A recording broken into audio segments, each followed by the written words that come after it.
Dulu saya nganggap orang seperti itu meliti. Tapi bapak tuh suka sama orang seperti itu. Setelah saya jadi kiai itu tahu ternyata itu bahasa syukur. Assalamualaikum warahmatullahi wabarakatuh. Bismillahirrahmanirrahim. Wa shalli wa sallim wa barik ala habibika Mustafa Muhammadin wa ala alihi wa sahbihi asma'in nama ba'du. Yang sangat saya hormati Profesor Fathul Wahid selaku Rektor Universitas Islam Indonesia. Di sini ada Bapak Dr. Ainur Rahim Fakih, Bapak Dr. Rohidi dan rombongan dari UI, ada Kiai Tamyiz dan teman-teman yang saya hormati. Juga ada kebetulan ada rombongan dari Pertamina.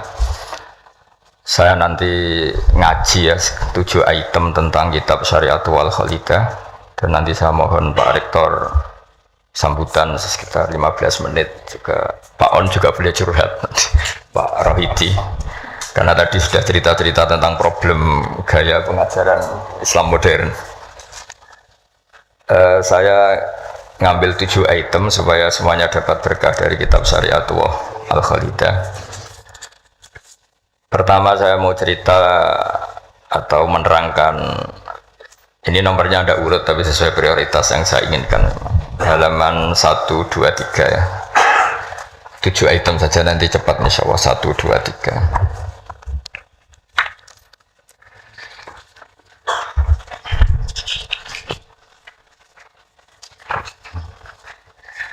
Nah, ini diterangkan di antara makalah ya, mutiara makalah yang disampaikan oleh Sayyid Hasan bin Ali, yaitu cucu Rasulullah SAW. Ketika ditanya oleh Imam Hasan Basri, kita tahu semua sanad Thariqah sebelum Sayyidina Ali semuanya lewat siapa? Hasan Basri. Terus di Jawa jadi Hasan Besari, jadi macam-macam itu.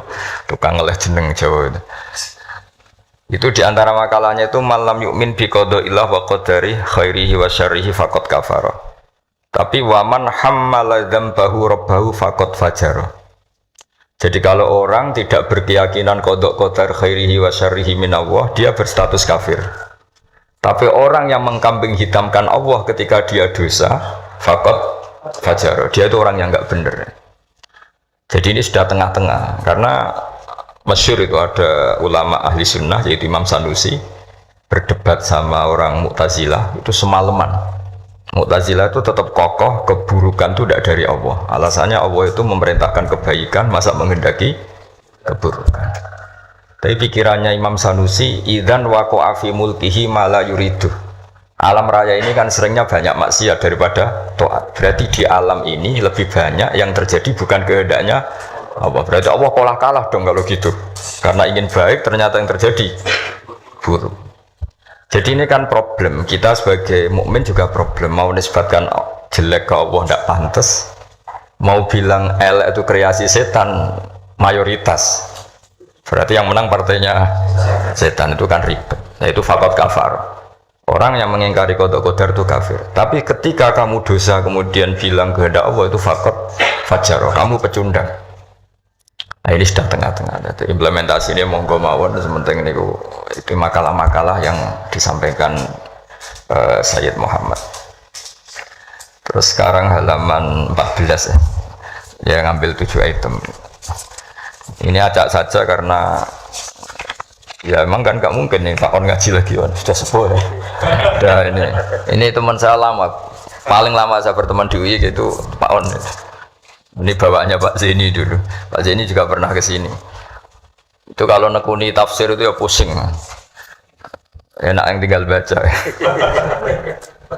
Saya tuh sering debat sama Pak Zeni itu sampai jam 2, jam 3 di kantor tuh di Badan Wakaf itu bekasnya rektorat. Itu kalau nggak selesai itu beliau jam 4 ke kontrakan saya di Ketonggo.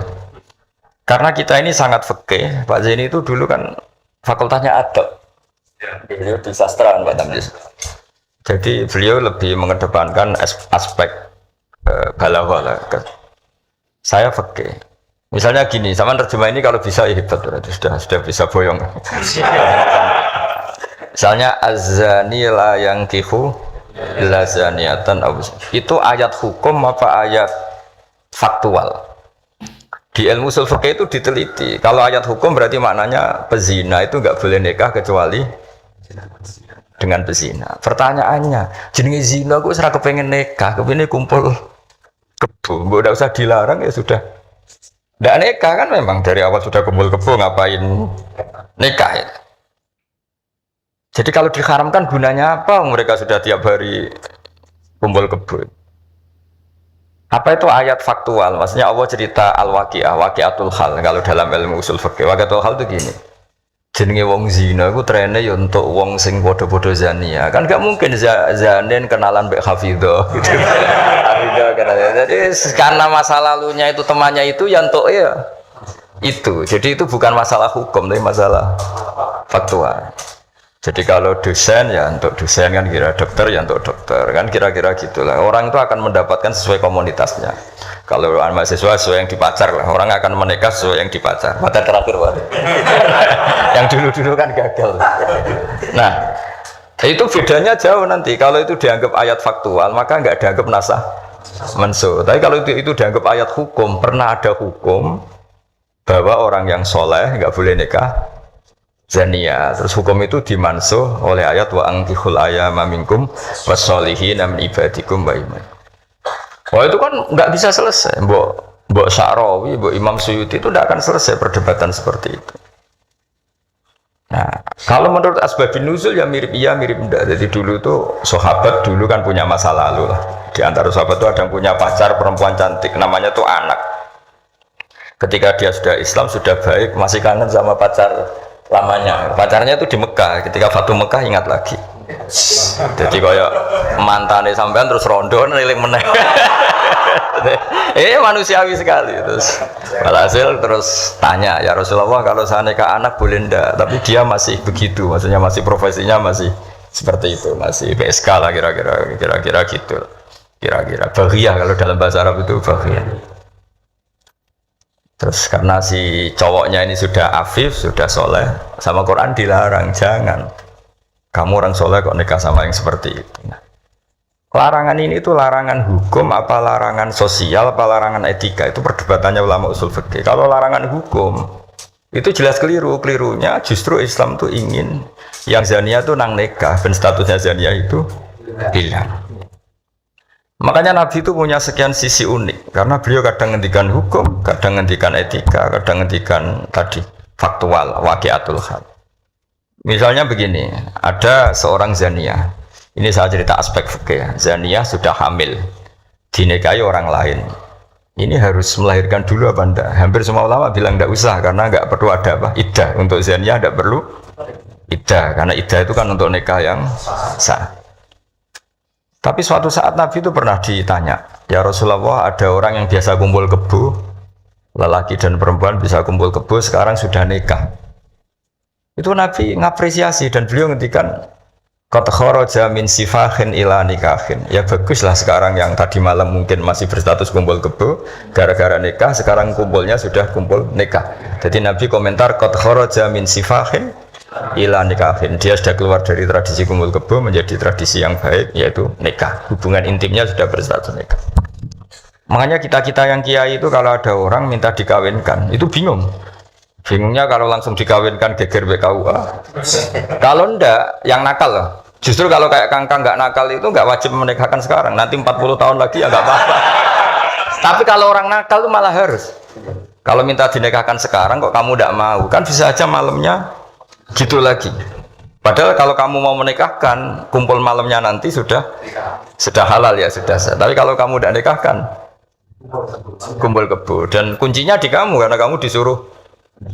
Jadi mau tidak mau terlibat. Makanya kalau dalam hukum mengislamkan orang itu nggak ada boleh waktu jeda. Misalnya ada orang kafir tanya, Gus Bak saya syahadatkan. Itu kok saya bilang sudah duduk dulu ngopi dulu. Itu saya ikut murtad. Karena membiarkan dia sekian menit dalam keadaan kafir yang saya bisa menghilangkan saat itu juga, maka harus langsung disyahadatkan. Karena ibqa alal kufri kufrun, menetapkan kekafiran itu ya nggak boleh saya mandi dulu atau ngopi-ngopi dulu, nggak boleh, harus langsung. Ibarat gini lah, kafir itu kan taruhannya neraka. Ibarat ada orang kecelakaan, kamu pas pakai celana pendek di jalan kan nggak boleh kamu tak pakai baju dulu. Sedang dipelindes truk lagi kan, harus langsung meskipun anda dalam kondisi yang tidak sempurna. Nah, resikonya tadi pas kamu bikin kopi ternyata orang itu mati, berarti matinya mati kafir. Yang andai kan langsung kamu talqin syahadat, dia mati Islam. Begitu juga orang yang kumpul kebo minta kamu nikahkan sekarang. Kalau kamu nikahkan maka nantinya sudah kumpul nikah. Tapi kalau enggak, nah tapi kalau orang soleh seperti ini biarin aja nggak apa-apa. Jadi orang soleh itu ya ada resikonya karena tidak mengharuskan nang nikahkan itu. Nah itu dibicarakan oleh ulama-ulama itu. Jadi apa? Nah lagi kembali ke tadi azani la yankihu illa zaniatan aw musyrikah. Itu faktual, apa hukum, apa etika? Ya kita mau tidak mau debat karena kita nggak punya pilihan. Ulama ada mengatakan tunas samanso, ada yang nganggap itu waqiatul halannya, ya kondisi sosial pasti seperti itu kan. Nah masa zani misalnya terus akrabnya sama hafidho atau solihah kan kemungkinan itu kecil. Kalaupun akrab ya mungkin yang satu nipu kan, pura-pura ada orang hidung belang kan. Nah itu mau tidak mau itu harus debat seperti itu. Terus kedua aspek yang sering saya debat dengan Pak Zaini itu aspek bahasa fikih. Bahasa fikih itu menuntut vulgar, nggak boleh kinayah, nggak boleh persemuan tarik. Kalau bahasa Pak Zaini karena beliau biasa kesusastraan itu lebih halus. Itu memang ya ribet. Ya karena kita sering tidak punya pilihan. Seorang lagi sering tidak punya pilihan. Nggak boleh misalnya zina itu dibahasakan tidur bareng, nggak boleh. Karena kalau tidur bareng dihukumi zina berarti orang yang tidur bareng tidak melakukan itu boleh dirajam kan. Itu kalau di fikih harus vulgar. Ada saksi yang menyaksikan itunya masuk sampai dubetel. Saksi ngerti tidur bareng atau berdempetan saja nggak boleh. Jadi ya agak kacau memang bahasa fikih itu mau tidak mau harus vulgar. Harusnya orang-orang etik itu ndak mau. Nah, di sini terus misalnya ada masalah ketika aula mastumun nisa. Aula mastumun nisa itu bahasa sastra apa bahasa beneran itu? Kalau bahasa sastra berarti Quran itu sangat halus sehingga membahasakan jima itu lamastum. Lah Ibnu Abbas berpendapat itu atau kamu hubungan intim sama istri kamu itu membatalkan wudu. Nah ini yang kelompok-kelompok tertentu berpendapat gitu, makanya untuk batal nunggu hubungan suami istri. Tapi ada ulama mengatakan lamastum memang benar-benar nyentuh, jadi sekedar nyentuh tangan ini sudah batal. Jadi efeknya ini besar. Yang satu bilang lamastum kinayatun anil jima, sehingga untuk mengatakan batal harus nunggu jima. Yang satu ya memang lamisa, memang pegangan saja. Nah, terus jadi dua kelompok mazhab itu. Jadi memang perdebatan memaknai Quran itu ya mau tidak mau. Cuma kalau sama-sama ahli kan masih ada ringnya. Nah, sekarang yang ribet itu mau Quran reiso isane terjemah melok nafsiri itu musibah itu. Itu musibah besar. Nah karena Quran itu kalau bahasa itu diulang ini supaya maknanya itu begitu. Kadang sama. Makanya kata Imam Ghazali ngulang itu karena sama. Misalnya gini ya. Tak beri contoh ya. Orang dosa itu pasti punya akibat ke orang lain. Disebut ajroma. Ajroma itu melukai orang lain. Innal ladzina ajromu kanu minal ladzina amanu yadhakun. Tapi nanti digenti. Kalau ajromu ini ditafsir digenti kafaru. Karena di belakang digenti fal yaumal ladzina amanu minal kuffar, bukan minal mujrimin. Jadi di depannya pakai kata ajromu, di belakang pakai minal kuffar. Misalnya tadi ada 3 kelompok di akhirat, menerima tangan kanan, menerima buku dengan tangan kanan, kedua dengan tangan kiri. Tapi yang terlalu buruk itu waro adzohri, menerimanya membungkungi yang ngasih. Jadi misalnya kamu malaikat yang ngasih buku, itu lama ya sudah, yang fatal itu ya sudah nerimanya dengan tangan kiri, dia membungkungi yang ngasih. Jadi sudah ngawur secara etika. Misalnya dipanggil si A sini, si malaikat tadi orang ini memang bakat buruk, pas nerima buku itu sudah sangat tidak beretika, sudah dengan tangan kiri sambil membumi. Sehingga malaikat ini semangat ngadapnya ya kumat lah, kumat mangkelnya itu sudah tidak beretik, sudah pakai tangan kiri membumi. Tapi kita yang sopan itu kan menghadap pakai tangan kanan. Ya muni matur nuwun barang menapa. Sehingga terus jadi malaikat itu makanya semua nanti di akhirat. Nah, akhirnya kelompok itu hanya dua, kanan dan kiri. Nah, kiri ini yang ekstrim sampai ya sudah kiri. Nah, itu kata Imam Ghazali, jangan kira ada kelompok tiga. Ya ada yang biyamini, bisimali, waro'a, dori gitu maksudnya. Jadi sering seperti itu. Jadi hanya dua, tapi diredaksikan tiga. Begitu juga neraka misalnya. Neraka itu kiai kuno nak darani digelundungno ning neraka. Itu bahasa paling bener ya. Karena orang masuk neraka itu kan bayangannya Quran itu kan wajah alam min baini aydihim satwa min khalfihim satan fakhsyanahum terus sampai saat terusnya fahum mukmahun. Mukmahun itu ditekuk. Nah itu sebagian Quran redaksekno yu'raful mujrimuna bisimahum fayukhadhu bin nawasi wal aqdam. Nawasi itu bathuk, aqdam itu delamaan. Jadi bathuknya ditekuk sampai nyium. Ya kiri ke kiri gambarannya itu gini, ditekuk gini, ininya diikat sampai kena kaki. Nah bentuknya sudah kayak bola, makanya wong kuno nak darani itu digelundungno ning neraka. Kamu tidak usah praktek, maksudnya ini ciri. Tapi gambarannya memang gini. Inna ja'alna fi a'naqihim aghlal. Terus fahiya ilal athqan fahum mukmahun, ini di rantai, dicancang, dikenakan ini. Ya ini apa itu peragaan saja. Ya nanti nggak usah apa dipraktekkan. Nah karena bentuknya sudah gini, terus ya nah neraka itu bawah. Ya neraka itu kan posisinya bawah. Melani darani munggah swarga karena surga itu naik. Digeludung ning. Nah ini cerita kealimannya wali-wali dulu. Jadi membahasakan masuk neraka itu digeludung. Karena posisi sudah kayak bola itu. Diikat dengan bentuk seperti itu kan. Nah, redaksi yang di Yasin yang tadi akhlalan fayya ila athqan fahum mukmahun itu ya sama dengan redaksi yang di surat Rahman yu'araful mujrimuna bisimahum fayukhadhu bin nawasi wal. Nah hal-hal seperti ini tuh, ini sekaligus saya curhat ya ke Pak Rektor. Jadi memang tafsir itu nggak orang yang menguasai Quran karena lafadz, kalau bahasa kasarnya lafadz jebakannya banyak. Maka kata Imam Ghazali dalam Ulumul Quran, fayazunnu dzannun, orang mengira bahwa itu kelompok yang berbeda karena dengan redaksi yang padahal itu kelompok yang sama karena Quran itu balaghah, Quran itu adab. Ya tadi keahliannya Profesor Zaini di sisi ini itu tahu. Jadi memang ya seperti itulah nangani Quran. Sehingga dulu Imam Syafi'i ketika ditanya orang boleh tayamum itu kapan? Ya kalau tayamum karena tidak menemukan air di padang Sahara karena tidak ada air, sarannya nyari-nyari dulu. Nyari-nyari air ke sekelilingnya ya. Kalau ada kafilah ya tanya-tanya bawa air enggak, baru kalau enggak menemukan baru tayamum. Ketika ditanya, "Mat dalil ala dalik?" Lalu dalilnya apa? Imam Syafi'i dengan enteng baca falam tajidumaan. Kemudian kamu tidak menemukan air. La yuqalu liman lam yatlub lam yajid wa innama yuqalu lam ya'rif. Di mana-mana tidak menemukan itu ya sudah mencari, baru namanya tidak menemukan.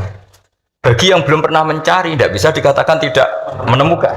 Jadi itu la yuqalu liman lam yatlub lam yajid. Bagi yang belum pernah mencari namanya tidak menemukan, tapi namanya tidak tahu. Nah, itu contoh-contoh ijtihad Qur'ani ya. Jadi ya lafadznya Quran hanya falam tajidumaan. Tapi namanya tidak menemukan berarti ada sabqit tolab. Mesti dimulai mencari. Nah itu yang kita kaji di kitab Syariatul Al-Khalidah. Ya, terus berikutnya ini ya acak saja. Enggak sampai 7 ya enggak apa-apa, sekenanya aja. Ini kan curhat susahnya nerjemah. Makanya terjemah itu antar orang alim ya beda, bodoh sama alim tambah beda. Cuma yang satu ngawur lah, yang enggak ngerti ngawur itu kalau tidak tahu kok. Ya, halaman 42. Nah, ini yang masalah kias. Fannasu wa ingkana khoson lakinnahu yasiru aman. Nas itu meskipun waqiahnya itu khusus, lakinnahu yasiru aman. Pada akhirnya menjadi umum. Menjadi umum itu karena mau tidak mau ada kias. Kias itu analog, kenapa? Atau pola. Misalnya gini, yang dicontohkan di sini misalnya Nabi memang hanya ngendikan layak tilqadi wa khutban. Enggak boleh seorang hakim memutuskan hal-hal yang krusial dalam keadaan apa? Emosi. Khutban itu emosi yang sangat. Lalu kiasnya apa? Rektor juga enggak boleh dalam keadaan emosi bikin keputusan. Kiai juga enggak boleh, suami juga enggak. Siapapun enggak boleh. Cuma yang sering bikin keputusan otoritatif itu kan qadhi, hakim. Jika Nabi hanya ngendikan al-qadhi. Lalu lama mengatakan khutban itu kenapa tidak boleh? Karena orang kalau emosi itu akalnya agak mati paras lah gitu. Lalu itu tidak harus pas emosi ya. Ulama menamakan terlalu syahwat ya nggak boleh, terlalu lapar ya nggak boleh, hakin ngempet nguyah ya nggak boleh, ngempet ngising. Sehingga kata khutban kemudian diganti fi halatin yasu'u khalquhu fiha. Dalam keadaan yang dia nggak begitu normal. Di antara gak begitu normal, terlalu syahwat ya nggak boleh, terlalu emosi nggak boleh, terlalu lapar, lalu nahan kencing, nahan BAB dan sebagainya. Itu lafadz itu wan nasu wa ingkana khoson nas meskipun khusus yaitu Allah Nabi hanya ngendikan khutban, tapi nanti menjadi umum berdasar hukum apa? Kias. Nah di sini Pak Ainur Rahim Fakih yang sering kita beda ya, misalnya. Ini bukan meng-NO-kan yang Muhammadiyah atau Muhammadiyahkan NO, karena kalau kita ini biasa saja. Orang NO ya pasti Muhammadiyah karena umat Kanjeng Nabi Muhammad SAW. Orang Muhammadiyah ya pasti dengar NO lah karena gerakannya ulama. Masa ada mendengar ulama? Tapi setelah jadi ormas ini jadi yang NO tidak Muhammadiyah, Muhammadiyah tidak NO. Misalnya kamu NO ditanya Allah, akun tamin umati Muhammad, ya naam. Itu bahasa Arab umati Muhammad itu. Terus Muhammadiyah takut iki anut sapa ya anut ulama. Jadi tapi wong nganggur geger sebenarnya. Nah kita termasuk yang enggak nganggur jadi jadi rapati geger. Saya beri contoh. Nabi itu ketika habis sholat itu akbala ali Nabi wajih langsung berputar menghadap ke kita. Jadi kalau di Indonesia langsung menghadap ke timur. Itu ada yang mempraktekkan dan itu bagus, jelas semua teks hadis seperti itu. Tapi di beberapa hadis itu insorofaan yamini, kadang insorofaan simali. Karena begini, Nabi itu kalau sholat itu orang yang dari 7 kilo, 8 kilo semuanya lari kepengen makmum Kanjeng Nabi. Sehingga kalau makmum Nabi ini bahaya ketika itu ada sefurawu. Alhamdulillah. Memang janjian rawuh. Kersane jejer Pak Tamjiz podo kiai ini. Jodoh Pak berarti kiai tenan. Kiai jejer kiai. Nggih putrane Mbah Mun. Dokter.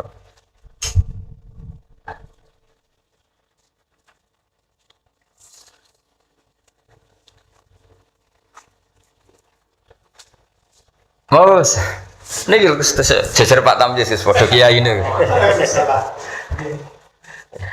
Oh bagus.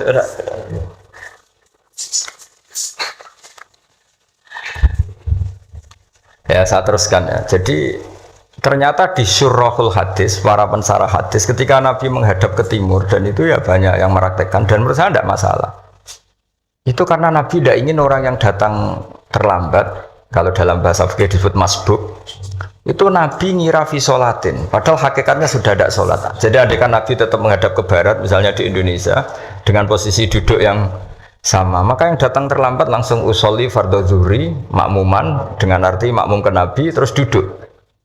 Nah kalau dia makmum padahal Nabi nyatanya sudah selesai, itu sholatnya tidak sah karena menggantungkan sholat atau iktimam dengan orang yang sudah tidak sholat. Nah sehingga gerakan Nabi ini dianggap maklumat kalau beliau sholatnya selesai. Nah karena filosofinya itu maklumat kalau sholatnya sudah selesai, ada yang milih memang benar-benar ke timur juga maklum, kan gak mungkin sholat madhab ke timur, sehingga yang datang tahu, ada yang milih ngalor. Jadi sebetulnya itu bisa pakai, ya kayak orang tahlilan, pakai keplok sudah selesai itu kalau sebetulnya bisa pakai apa saja, yang penting memaklumatkan kalau sholatnya itu. Nah, ini yang ngendikan tidak saya, kitab Fathul Bari karangannya Ibnu Hajar al-Asqalani, Syarah Bukhari paling populer. Nah itu yang disebut Sayyid Muhammad wan nasu wa ingkana khoson fa innahu yasirun aman. Ya kayak tadi misalnya laik tilqadi wa huwa khutban, kemudian khutban ini memasukkan semua kondisi yang kita kurang fit. Itu tidak boleh bikin apa? Keputusan. Qadhi juga kita ganti. Tidak harus qadhi, Pak Rektor, Pak dosen, seorang suami kalau bikin keputusan jangan dalam keadaan yang khutban atau ngempet nguyuh, ngempet ngising, hakin itu. Kalau dalam bahasa Arab hakinan itu. Nah ini penting saya utarakan karena kalau kita terlalu tekstualis itu nanti kita naik Innova tidak perlu baca subhanalladzi sakhkhara lana hadza. Karena ayatnya itu kan wal khayla wal bighala wal hamira litarkabuha wa zina. Ini tidak ada Innova ini. Ayatnya ya litastawu ala summa tazkuru ni'mata rabbikum idza stawaitum alaihi wa taqulu subhana. Ini kan jelas litastawu ala zuhur, ini Innova tidak ada zuhurnya, ini tidak ada punggungnya. Jelas ayat sebelumnya tentang wal khayla wal bighala wal hamira litarkabuha wa zina.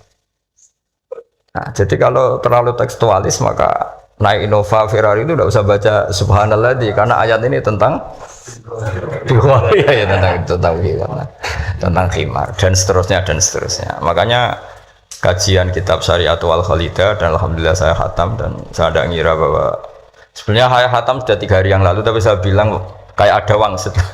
Ini nanti ada khataman spesial. Lala Pak Rektor mau kesini tanggal 12, saya bilang ke santri-santri ya biar ikut hormat apa khatam. Jadi itu saja, nanti saya mohon curhatnya Pak Rektor tadi sudah curhat di teras saya 15 menit Pak on ya, sekitar 10 menit mungkin Zuhur 10 menit nanti yang dungo kayak Mansur kalau Pak Rektor dungo rapati mati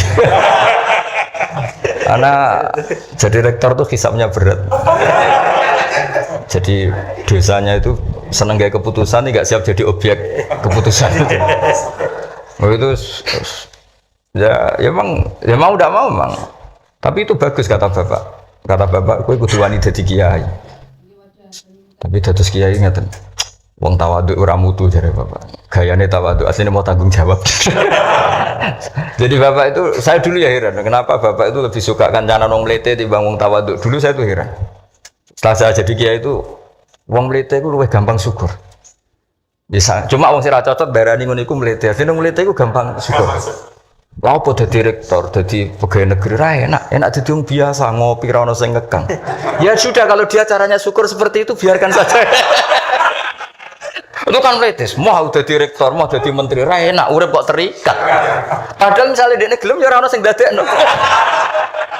Tapi cara dia syukur memang akan ngomong terus seperti itu. Kok enak jadi PNS, jadi rektor ra enak, jadi menteri ra enak. Wong kok terikat, enak jadi wong ini iki, butuh rokokan, butuh ngombe. Dulu saya nganggap orang seperti itu melete. Tapi bapak itu suka sama orang seperti itu. Setelah saya jadi kiai itu tahu ternyata itu bahasa syukur. Ya, iya membela diri. Ya. Emang dia happy-nya kalau ngomong seperti itu ya. Sing bojone elek ngono, ra enak Gusti bojo ayu dadi sawang-sawangane wong. Terus pokoknya wes sauni-unimu yang penting sudah itu cara dia syukur. Saya tuh belum pernah loh kalah debat orang kecuali sama orang desa. Anaknya itu minta motor Pak Rektor, motor sepeda motor. Nggak boleh ada orang kaya. Bapaknya kesini, anaknya komplain, bos bapakku kok medit, njuk motor ora oleh padahal orang kaya. Bapaknya kesini itu masuk akal ya. Anak di pondok tambah goblok. Mergo yo kok no motor. Lah kok goblok, Pak? Jenenge donya iku Gus iku sing lahirno donya. Kok sapi kan mana, wedhus mana. Wong donya kok mangan donya. Motor itu kan beli bensin, nyervis. Jadi orang beli mobil tuh goblok terus. Jadi ya profesor, dokter kalau punya mobil cara dia ya goblok. Kiai-kiai yang punya mobil cara dia jenenge donya sing lahirno. Donya kok mangan. Wah. Iki kok pinter juga. Akhirnya, Pak, lah sampean ngene Pak, ditelepon Agus Pak motor, goblok. Tapi kita menjadi tahu, ternyata di balik lugune iku ya ono pinter ya.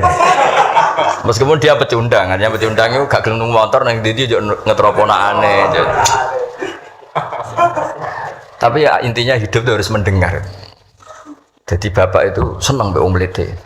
Nek wong tawadhu itu gak pati. Karena alasannya bapak kon imami gak gelem, kon takmir masjid gak gelem, jadi rektor gak gelem. Wis padune mau tanggung jawab, terus engko nek ana salah karek ngritik. Lha iku ora tawadhu wong Indo jare bapak. Nah ini cerita kearifan orang-orang dulu. Jadi orang-orang dulu kelihatannya seenaknya tapi sudah dihitung. Ternyata orang Melite itu ya Iya, dia membela dirinya sampai seperti itu. Membela gak gelem mau jadi menteri, jadi rektor, gak enak urip terikat. Padahal nanti kan dia gelem ya ndak ada yang nawarin. Ya sudah, tapi cara dia syukur seperti itu.